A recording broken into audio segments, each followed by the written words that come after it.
ها فهیم الله چې کوم دی په 5/6/2021 باندې حاجي صاحب ته راغلی او په ده باندې چې کوم دی 3 جناتو چې بچپن نه وې سره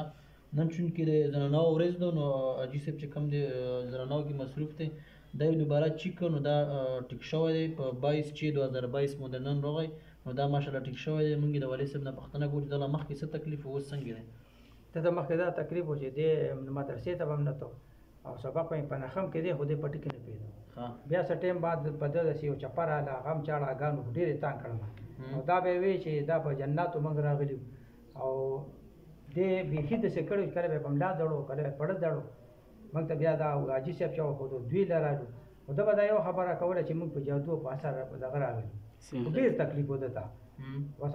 الله رحم وکړو دې چې حاجي صاحب له ما راوستو بس ده چې بیا جنات ښکاره شو. دا ماشوم چې ما بوته نه انشاءالله مورد ده انشاءالله چې داسې ټیک دی لکه دا نور کله ښه خوراک او ښه مدرسه سبق هر څه بالکل کوي. اوس زه بالکل دا مطمئن یم چې انشاءالله دې له دې نور خلک هم راځي داسې خلک ته وله راولي لکه داسې بیماران اوس هم وله ما خپله بچی راوتي انشاءالله زه نه مطمئن یم زه له منکڼ نه راغلی صحیح دی انشاءالله زه ښه برابر یم انشاءالله. مخکې څنګه وي اوس څنګه وي؟ مخکې بس مسله وه اوس انشاءالله بالکل برابر مطمئنه یې؟ بالکل انشاءالله زه صحیح